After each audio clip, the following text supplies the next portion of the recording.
बरेली शहर में प्रिया नाम की एक बहुत ही खूबसूरत लड़की अपनी माँ मीरा और पिता ललित के साथ रहा करती थी। प्रिया बचपन से ही बहुत मजाकिया और चंचल स्वभाव की थी। उसको ये गुण अपने माता पिता से मिले थे, लेकिन उसके अंदर स्वार्थ और पैसे का लालच कब आया ये कोई नहीं बता सकता। मुझे भूख लग रही है यार, आज मैं लंच में लेकर नहीं आई। मैं तो लाई हूँ, लेकिन सिर्फ 2 ही पराठे हैं, वो मैं खा लूंगी। सॉरी किरण। नहीं, कोई बात नहीं रागिनी, तुम्हें भी तो भूख लगी होगी। पर अब मैं क्या करूँ?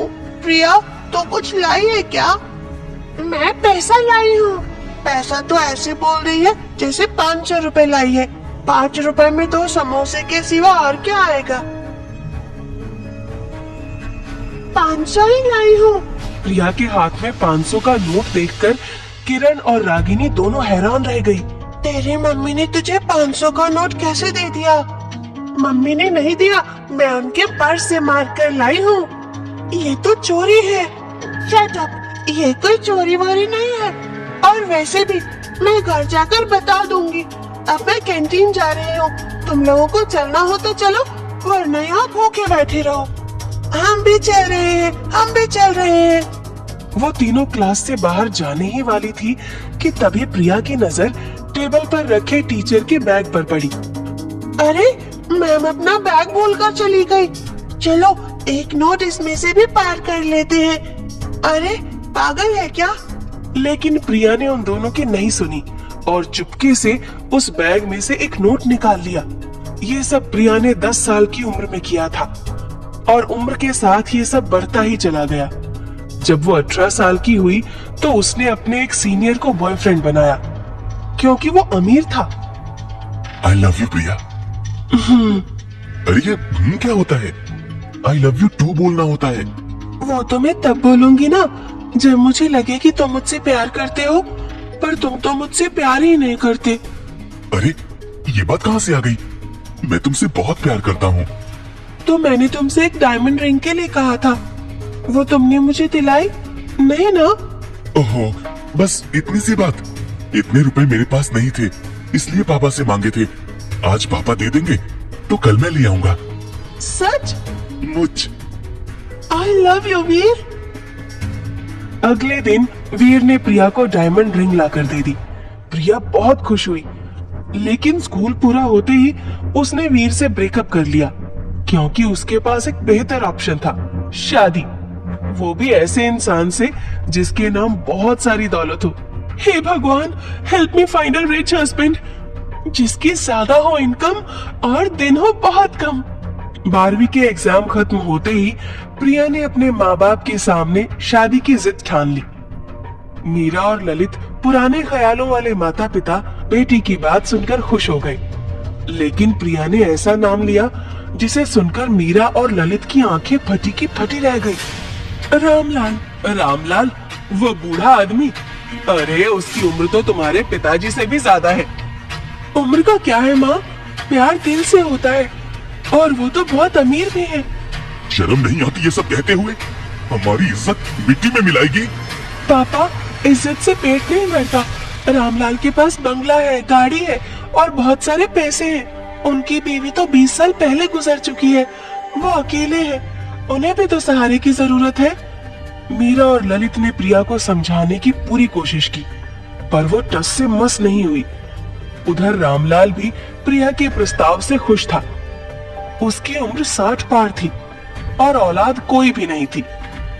अकेलेपन से घिरे रामलाल ने प्रिया के साथ शादी के लिए हामी भर दी।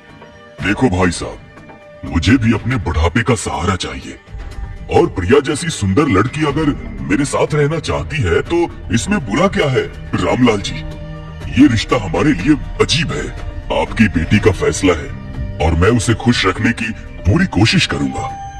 आखिरकार प्रिया और रामलाल की शादी बड़ी धूमधाम से हो गई, लेकिन ये शादी सिर्फ एक शुरुआत थी। प्रिया की असली चाल का पर्दा तो अभी उठना बाकी था। शादी की पहली रात रामलाल बड़ी उम्मीदों के साथ कमरे में दाखिल हुआ। रामलाल जी, आपसे एक बात कहनी है। कहो बेटा। मेरा मतलब प्रिया। आप अपनी सारी संपत्ति मेरे नाम कर दीजिए अरे ये क्या बात हुई? पहली रात और इतनी बड़ी डिमांड? मैं मजाक नहीं कर रही। अगर आप मुझे खुश देखना चाहते हैं तो अपनी जायदाद मेरे नाम कर दीजिए। जायदाद? वो तो मैं पहले ही एक एनजीओ को दान कर चुका हूँ। आप मजाक कर रहे हैं, है ना? नहीं प्रिया, मैंने सब कुछ गरीबों की भलाई के लिए दे दिया। ये तूने पहले क्यों नहीं बताया बुड्ढे? अरे ये क्या बोल रही हो? तूने मेरी जिंदगी बर्बाद कर दी बुड्ढे। मैं यहाँ तेरे बुढ़ापे का सहारा बनने नहीं आई हूँ। मुंह में दांत नहीं, पेट में आंत नहीं, और चला शादी करने। प्रिया के चीखने चिल्लाने से रामलाल को अचानक दिल का दौरा पड़ गया। बचाओ मुझे! अरे बाप रे, लगता है ये बुड्ढा टपकने वाला है। अब क्या करूं? प्रिया ने जल्दबाजी में घर में रखे सारे पैसे और गहने समेटे और रातों रात फरार हो गई। अगली सुबह जब लोगों को रामलाल की लाश मिली तो पूरे मोहल्ले में सनसनी फैल गई। मीरा और ललित को अपनी बेटी पर शर्म आ रही थी और मोहल्ले वाले उन्हें तरह तरह के ताने दे रहे थे। हे भगवान, हमने कौन सा पाप किया था जो हमें ये दिन देखना पड़ा। रामलाल को छोड़कर भागी प्रिया अब नोएडा में एक नए नाम तान्या के साथ बस गई। उसने एक छोटे से कमरे में रहना शुरू किया। वहीं उसकी मुलाकात शर्मन से हुई, जो एक बड़ा बिजनेसमैन था। Hi, I am Tanya. What a beautiful name. मैं शर्मन हूँ। शर्मन जोशी, वो 3 इडियट्स वाला। जामपना, तुसी ग्रेट हो, तोहफो कबूल करो। You are very funny. Funny तो आप है जो आप मुझे फनी कह रहे हैं, वरना तो लोग मुझे पागल बोलते हैं। क्या आप भी? शर्मन उसकी सादगी और चुलबुले स्वभाव से बहुत इम्प्रेस हो गया और उसे प्यार करने लगा। प्रिया को पहले वो पसंद नहीं था, लेकिन जैसे ही उसे पता चला कि शर्मन अमीर है, उसकी नीयत बदल गई। तान्या, तुम मुझे बहुत अच्छी लगती हो। मैं तुम्हारे बिना नहीं रह सकता। अरे ऐसी बातें मत करो, मुझे सोचने का समय दो। सोचना क्या है? पर चलो ठीक है, तुम कहती हो तो मैं इंतजार करूंगा। मैं तो सोच रही थी इसको मुझे फंसाना पड़ेगा। ये तो खुद चला आया। चलो अच्छा ही है, मेरी मेहनत कम हो गई। कुछ दिनों बाद दोनों की शादी हो गई, लेकिन सुहाग रात पर प्रिया ने अपनी चाल चल दी। उसने शर्मन को नशे वाला दूध पिला दिया। प्रिया, मुझे चक्कर सा आ रहा है। अरे, आपको चक्कर आ रहा है? इसका मतलब नशे वाली दवाई काम कर रही है। ये तुम क्या बोल रही हो? वही जो सुन रहा है। तुझे क्या लगा तुझ जैसे बदसूरत आदमी से मैं प्यार करूंगी? पर मैंने तुमसे सचमुच प्यार किया था। शर्मन नहीं बोलते हुए बेहोश हो गया और प्रिया घर में रखे सारे पैसे और गहने समेटकर भाग निकली। अब वो दिल्ली पहुंच चुकी थी। वहां उसने सोनल नाम से एक पीजी में रहना शुरू किया। उसके सामने वाले पीजी में राजन नाम का लड़का रहता था। राजन उसकी खूबसूरती पर दिल हार बैठा। सोनल, मैं तुमसे कुछ कहना चाहता हूँ। मैं तुम्हें बहुत पसंद करता हूँ। राजन, मैं भी तुम्हें पसंद करती हूँ, लेकिन क्या? लेकिन मेरे माँ बाप कभी भी लव मैरिज के लिए नहीं मानेंगे। सो प्लीज हमारे रिश्ते के बारे में अभी किसी को मत बताना। हाँ, तुम चिंता मत करो, लेकिन अगर वो बाद में भी नहीं माने तो फिर हमारा क्या होगा?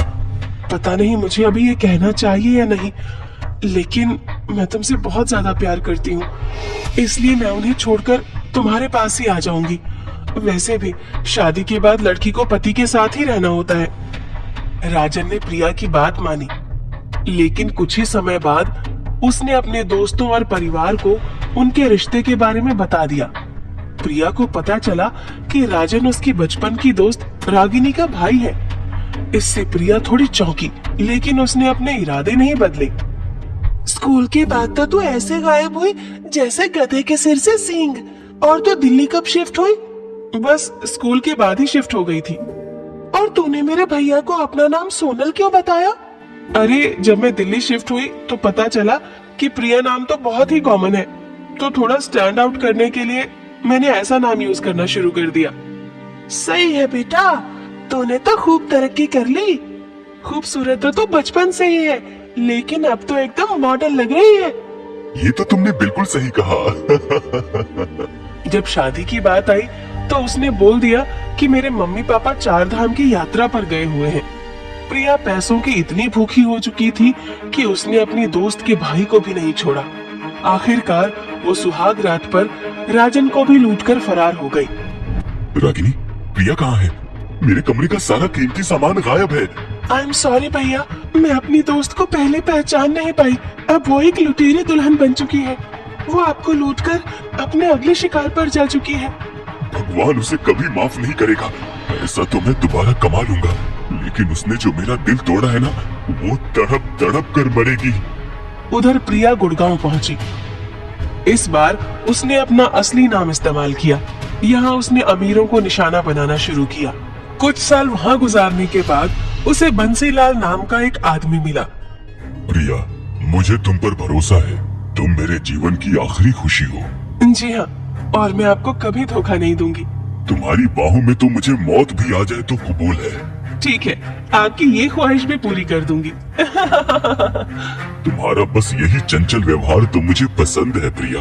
चल हट, ठरकी बुढ़े। उसने बंसीलाल से शादी कर ली, लेकिन इस बार नशे का इस्तेमाल करने की बजाय उसने उसे सच बताने का फैसला किया। उसने उसे बेड से बांध दिया और खुलेआम कहा कि वो उसे लूटने आई है। ये तुम क्या कर रही हो प्रिया? मुझे छोड़ दो। हाँ, छोड़ ही रही हूँ। जल्दी किस बात की है? तुझे कंगाल बनाकर छोड़ रही हूँ। बंसीलाल चिल्लाया, लेकिन प्रिया ने दरवाजा बाहर से बंद कर दिया। बचाओ, कोई मुझे बचाओ। प्रिया, प्रिया मुझे बाहर निकालो, मैं यहाँ मर जाऊंगा। बंसीलाल अंदर ही तड़प तड़प कर मर गया और प्रिया अलग अलग शहरों में अपनी चालें चलकर बहुत अमीर बन चुकी थी। आखिरकार वो देहरादून शिफ्ट हो गई और यहाँ उसकी मुलाकात राजीव से हुई। राजीव अलग था। प्रिया को पहली बार किसी से सचमुच प्यार हुआ और उसने सोचा कि अब उसे रुक जाना चाहिए और घर बसा लेना चाहिए। राजीव, मैं तुम्हारे साथ अपनी जिंदगी बिताना चाहती हूँ। तुमने मेरी जिंदगी को बदल दिया है। मैं भी तुमसे बहुत प्यार करता हूँ। प्रिया ने राजीव से शादी कर ली, ये सोचकर कि अब वो एक सच्चे प्यार और खुशहाल जिंदगी का हिस्सा बनेगी। लेकिन सुहाग रात पर खेल पलट गया। राजीव ने उसे मिठाई खिलाई और वो बेहोश हो गई। जब प्रिया जागती है तो खुद को बिस्तर में बंधा हुआ पाती है और राजीव एक बैग में पैसा और ज्वेलरी भर रहा था। राजीव, ये क्या कर रहे हो? मुझे खोलो, ये सब क्या है? मुझे तुम्हारा पैसा चाहिए था प्रिया। तुम्हारी तरह मैं भी सिर्फ अपने फायदे के लिए रिश्ते बनाता हूँ। क्या मतलब? तुम तो इस खेल में पुरानी खिलाड़ी हो और तुम मुझसे मतलब पूछ रही हो। इसका मतलब वही है जो तुम अब तक करती आई हो, लुटेरी दुल्हन। ये तुम क्या बोल रहे हो राजीव? मैं तुमसे प्यार करती हूँ। लेकिन मैं तुझ जैसी गिरी हुई लड़की से प्यार नहीं कर सकता। तुझसे बेहतर है मैं किसी पेड़ से शादी कर लूं। तुम ऐसा क्यों कर रहे हो? क्योंकि तुमने मेरे पिता बंसीलाल को मारने के लिए ऐसे ही कमरे में बंद कर दिया था। आज तुम्हारे कर्मों का हिसाब चुकता होगा। बंसीलाल? हाँ, तुम्हें तो याद भी नहीं होगा। कोई बात नहीं, यहाँ तुम्हारे पास बहुत टाइम होगा। आराम से याद करना। मैं जा रहा हूँ, bye. No no no, please रुक जाओ राजीव। राजीव प्रिया के सामने उसके सारे पैसे एक बैग में भरता है और जाने लगता है। अब तुम भी यही तड़प तड़प कर मरोगी जैसे मेरे पिता मरे थे। अलविदा प्रिया। प्रिया बिस्तर में बंधी हुई पूरी रात रोती रही। उसने मदद के लिए चिल्लाना शुरू किया, लेकिन कोई नहीं आया। उसने बड़ी मशक्कत के बाद खुद को बिस्तर से छुड़ाया, जिसमें उसका एक हाथ टूट गया। हे भगवान, कोई तो मेरी मदद करो। लेकिन कमरे का दरवाजा बाहर से बंद था। वो पूरी तरह अकेली थी। उसने अपने पिता को फोन किया, लेकिन उन्हें भी उसकी कोई परवाह नहीं थी। तेरे लिए हम उसी दिन मर गए थे जिस दिन तू भाग गई थी। आज के बाद कभी फोन मत करना यहाँ। फिर उसने मजबूरन रागिनी को फोन किया। तूने मेरे भैया को लूटा और अब मुझसे मदद मांग रही है। मैं तेरा फोन पुलिस को दे दूंगी तो बच नहीं पाएगी। प्रिया की सारी कोशिशें नाकाम हो गई। वो दर्द और पछतावे में घिरी रोती रही। भूख और प्यास और अकेलेपन ने उसे तोड़ दिया। हे भगवान, मैंने अपनी जिंदगी के साथ क्या कर लिया। दोस्त, परिवार और प्यार सब खो दिया। पैसे के पीछे जिंदगी भर भागती रही और आज पैसा भी हाथ नहीं है, कुछ भी नहीं है। कई दिनों तक बंद कमरे में बिना खाना पानी के प्रिया ने वहीं तड़प तड़प कर दम तोड़ दिया। उसके कर्मों का चक्र पूरा हुआ।